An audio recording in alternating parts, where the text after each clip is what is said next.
ଜ୍ଞାନ 256। ତୁ ଅଭିଯୋଗ କଲା ପରି କହୁଛୁ, ଅଭିଯୋଗ କଲା ପରି କହୁଛୁ। ଏହି ବିଶ୍ୱାସ ଲାଗି ମୋ ବୁଦ୍ଧି ଯୁକ୍ତି ଠାରୁ ମୁଁ କୌଣସି ସମର୍ଥନ ଭୂମି ପାଇପାରୁ ନାହିଁ। ରେ ନିର୍ବୋଧ, ଯଦି ବୁଦ୍ଧି ଯୁକ୍ତି ପ୍ରକୃତରେ ସେପରି କିଛି ଯୋଗାଇ ପାରୁଥାନ୍ତା, ତେବେ ବିଶ୍ୱାସର ଆଦୌ କୌଣସି ଆବଶ୍ୟକତା ରହନ୍ତା ନାହିଁ, କିମ୍ବା ତୋ ପାଖରୁ ମଧ୍ୟ କେହି ବିଶ୍ୱାସର ଦାବି କରନ୍ତେ ନାହିଁ। ତାପରଟା ସେ ବିଶ୍ୱାସ ନେଇକି ଅଛି। ହୃଦୟସ୍ଥିତ ବିଶ୍ୱାସ ଏକ ପ୍ରଚ୍ଛନ୍ନ ଜ୍ଞାନର ଅତି ଅସ୍ପଷ୍ଟ ଓ ଅନେକ ସମୟରେ ଏକ ବିକୃତ ପ୍ରତିଫଳନ ପରି ହୋଇ ରହିଥାଏ। ଜଣେ ପକ୍କା ସଂଶୟୀର ତୁଳନାରେ ଜଣେ ବିଶ୍ୱାସକାରୀକୁ ହିଁ ଅନେକ ସମୟରେ ଅଧିକତର ସଂଶୟ ଘାରି ରଖିଥାଏ। ତଥାପି ସେ ନିଜର ବିଶ୍ୱାସକୁ ଛାଡ଼େ ନାହିଁ, କାରଣ ତା ଭିତରେ ଅବଚେତନ ହୋଇ ଏପରି କିଛି ରହିଥାଏ ଯିଏ କି ସବୁ କିଛି ଜାଣିଥାଏ।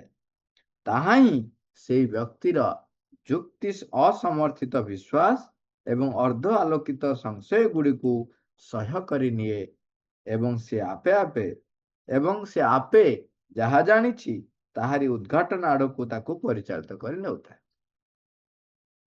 ଏଠି ବିଶ୍ୱାସ କଥା ଯେତେବେଳେ ଉଠୁଛି, ସେତେବେଳେ କେତେ ଗୁଡ଼େ ବ୍ୟକ୍ତି କହନ୍ତି ଯେ ଆର କିଛି ଅର୍ଥ ନାହିଁ। ଯଦି ଅର୍ଥ ନାହିଁ, ଛୋଟ ଛୋଟ ପ୍ରଶ୍ନଟି ତାଙ୍କୁ ପଚାର। ଆପଣ କହୁଛନ୍ତି ଯେ ବୁଦ୍ଧି ହେଉଛି ଶ୍ରେଷ୍ଠ ଏବଂ ବିଶ୍ୱାସର କିଛି ଆବଶ୍ୟକତା ନାହିଁ, ବୁଦ୍ଧି ଯୁକ୍ତି ହେଉଛି ଶ୍ରେଷ୍ଠ। ସିମ୍ପଲ ଏକ୍ସାମ୍ପଲ, ଯଦି ବୁଦ୍ଧି ଯୁକ୍ତି ଯଦି ଶ୍ରେଷ୍ଠ, ଏବେ ଯୋଉ ଏରୋପ୍ଲେନ କ୍ରାଶ ହେଲା, ସବୁ ଚେକ୍ ହେଇଛି, ସବୁ ଚେକ୍ ହେଇଛି। ଇଣ୍ଟେଲେକ୍ଚୁଆଲିଟିର ଯେତେ ଗୁଡେ ପାରାମିଟର ଥିଲା, ସବୁ ପାରାମିଟର ଦେଖି ଚେକ୍ ହେଇଛି, ସବୁ ଚେକ୍ ହେଇଛି। ଏବଂ ଯୋଉ ଚାଳକ ମାନେ, ସେମାନେ ମଧ୍ୟ ଟ୍ରେଣ୍ଡ ଏବଂ ସେମାନଙ୍କର କୌଣସି ଆତଙ୍କବାଦୀ ସଂସ୍ଥା ସହିତ ବି ସମ୍ପୃକ୍ତି ନାହିଁ। ଏତେ ସବୁ ସତ୍ତ୍ୱେ କିଏ ଜାଣିଥିଲା ପ୍ଲେନ ଯାଇ ବାଡେଇ ହେଇଯିବ ଏବଂ ସବୁ ଯାକ ଜଳି ପୋଡି ହେଇଯିବେ? କିଏ ଜାଣିଥିଲା? ଏଠି ବୁଦ୍ଧି ଯୁକ୍ତି କୁଆଡେ ଗଲା? এই ବିଶ୍ୱାସ ଯୋଉ ଘରେ ଯୋଉମାନେ ଥିଲେ, ତାଙ୍କର ବିଶ୍ୱାସ ଥିଲା କି ନଥିଲା? ବୁଦ୍ଧି ଯୁକ୍ତି ଯୁକ୍ତ ମଣିଷ ମାନେ କହିଲେ ଯେ ଏ ଘର ଗୁଡାକ ଯୋଉ ପିଲାରରେ ତିଆରି ହେଇଛି, ଏ ଘର କେବେ ଭାଙ୍ଗିବ ନାହିଁ, ଶହ ଶହ ବର୍ଷ ଧରି ରହିବ। ତେବେ ଯେତେବେଳେ ପ୍ଲେନ ପଶିଲା, ବୁଦ୍ଧି ଯୁକ୍ତିର କୁଆଡେ ଗଲା? ଏପଟରେ ବୁଦ୍ଧି ଯୁକ୍ତି କାମ କଲା ନାହିଁ, ପ୍ଲେନ କ୍ରାଶ କଲା। ଏବଂ ସେପଟରେ ଯୋଉ ବୁଦ୍ଧି ଯୁକ୍ତି ବ୍ୟବହାର କରିକି ବିରାଟ ବିରାଟ ଘର ତିଆରି ହେଇଥିଲା, ଅଟ୍ଟାଳିକା ତିଆରି ହେଇଛି, ଯାହାକି ଏମିତି ଦମ୍ଭ ହେଇକି ଠିଆ ହେଇଛି କିଛି ହବ ନାହିଁ, ତା ଭିତରେ ଯାଇକିରି ଏରୋପ୍ଲେନ କ୍ରାଶ ହେଇଗଲା। ଏବଂ ତା ଭିତରେ ଯୋଉ ଭଳି ଭାବରେ ନିଆଁ ଲାଗିଲା ଏବଂ ପୋଡି ଜଳି ମରିଗଲେ, ତା ଭିତରେ କୋଉ ବୁଦ୍ଧି ଯୁକ୍ତି ଏପର୍ଯ୍ୟନ୍ତ ପ୍ରମାଣିତ କରିପାରି ନାହିଁ ବା ପ୍ରମାଣ ଦେଇପାରୁନାହିଁ ଯେ ଜଣେ ବ୍ୟକ୍ତି ତା ଭିତରେ ସେଇ ନିଆଁ ଭିତରେ ଅଛି ଏବଂ ଯେତେବେଳେ ସିଏ ତାର ଚେତା ଫେରୁଛି, ସେ ବାହାରିକି ଆସୁଛି ଅକ୍ଷତ ଅବସ୍ଥାରେ। ଏହା କିପରି ସମ୍ଭବ? ଏବଂ ଆମେ ଯୋଉମାନେ ଘରେ ରହୁଛୁ, ଆମେ କହିବା ଯଦି ବୁଦ୍ଧି ଯୁକ୍ତି ବ୍ୟବହାର କରୁଛୁ ନା ସତରେ ବିଶ୍ୱାସରେ ଅଛୁ?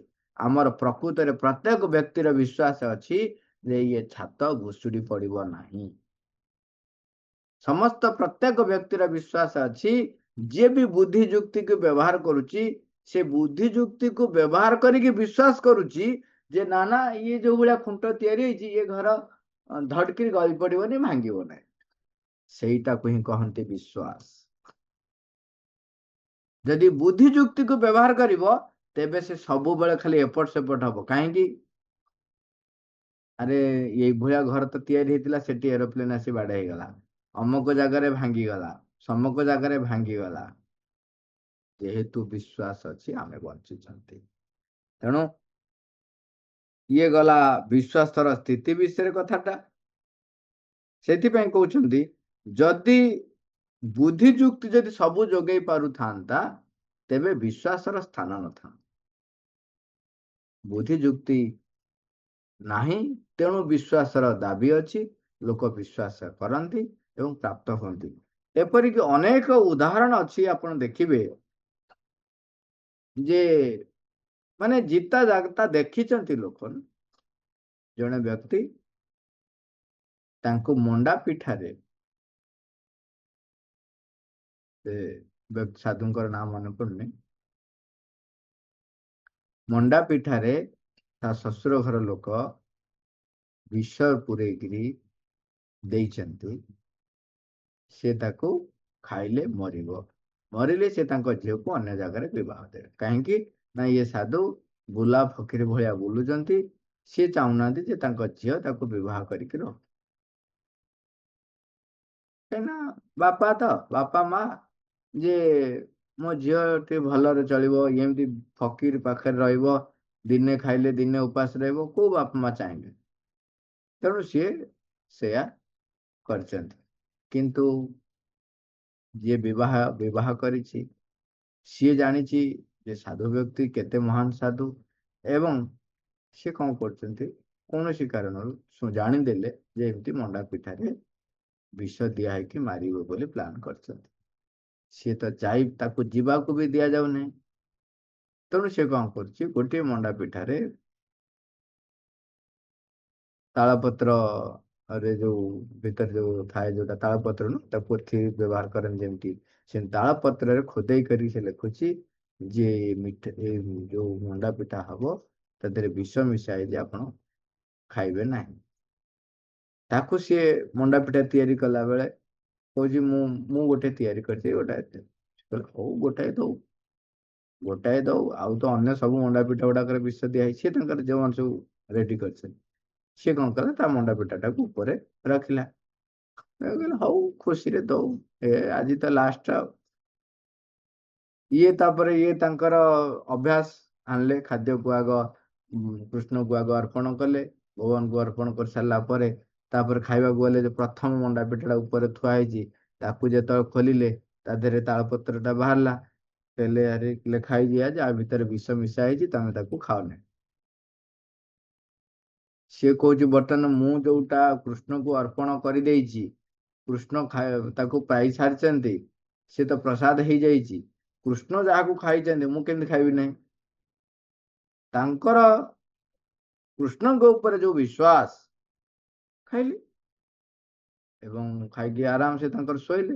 ଏମାନେ ସବୁ କୋକେଇ ଫୋକେଇ ବାନ୍ଧିକି ରେଡି, ସକାଳକୁ ନେଇକି ଯିବେ ମଶାଣିକି। ଆଉ ଗଲା ବେଳକୁ, ସକାଳୁ ଉଠିକି ଗଲା ବେଳକୁ, ସେ ତାଙ୍କର ଉଠିକିରି ଭଜନ କରୁଛନ୍ତି। ଭଜନ କୀର୍ତ୍ତନ, ସକାଳୁ ଉଠି ଯୋଉ ସମୟରେ ତାଙ୍କର ଉଠିବା କଥା ଉଠିକି ଭଜନ କୀର୍ତ୍ତନ କରୁଛନ୍ତି। ବଞ୍ଚିଲା କେମିତି? ରାତି ଯାକ ଆଉ ଖାଇନି କି? ଦେଖିଲା ପିଠା ସବୁ ଖାଇକି ଚମ୍ପଟ, ସବୁ ଖାଇସାରିଛନ୍ତି, ସଫା ପୁରା। ବର୍ତ୍ତମାନ କଥା ହେଲା, ବଞ୍ଚିଲେ କେମିତି? କିଏ କହିପାରିବ ଆର ଉତ୍ତର? କିଏ କହିପାରିବ ଆର ଉତ୍ତର? ଶ୍ୱଶୁର ଘରେ ତ ଆଉ କିଛି ନାହିଁ, ଖାଇଛନ୍ତି ତାକୁ, ସବୁ ମିଠା ଖାଇଛନ୍ତି, ମିଠେଇ କଣ ସେଟା, ମଣ୍ଡା ପିଠା ଖାଇଛନ୍ତି, କିନ୍ତୁ ମରିଲେ ନାହିଁ। ଏଇଭଳି ଭାବରେ ଅନେକ ଅନେକ ଘଟଣା ଲୋକ ପ୍ରତ୍ୟକ୍ଷ କରିଛନ୍ତି। ତେବେ ଏହା ଯେ ବିଶ୍ୱାସ ଯଦି ନଥାନ୍ତା, ଆକ୍ଚୁଆଲି ପ୍ରଭୁ ଯୋଉଟା କହୁଛନ୍ତି ଯେ ଯଦି ବୁଦ୍ଧି ଯୁକ୍ତି ସବୁ କିଛି କରିପାରିଥାନ୍ତା, ତାହେଲେ ବିଶ୍ୱାସର କେହି ଆଉ ବିଶ୍ୱାସ ଦାବି କରିନଥାନ୍ତେ। ତେଣୁ ବିଶ୍ୱାସର ଅନେକ ଘଟଣା ଘଟେ, ଯୋଉଟା କି ବୁଦ୍ଧି ଯୁକ୍ତି ବିଚାର କରିପାରେ ନାହିଁ, ଜାଣିପାରେ ନାହିଁ। ସେତେବେଳେ ସେ ତାକୁ କଣ କହେ ଜାଣିଛନ୍ତି? ଏଇଟା ଗୋଟେ ହଉ ହଉ ଘଟିଗଲା, ଏଇଟା କୋଇନ୍ସିଡେନ୍ସ, କାଜୁଆଲ, ଆକ୍ସିଡେଣ୍ଟାଲି ଘଟିଗଲା। ଯାହାକୁ ସେ ବୁଝେଇ ନପାରେ, ତାକୁ ସେ ଏମିତି କହିକି ଆଭଏଡ କରେ।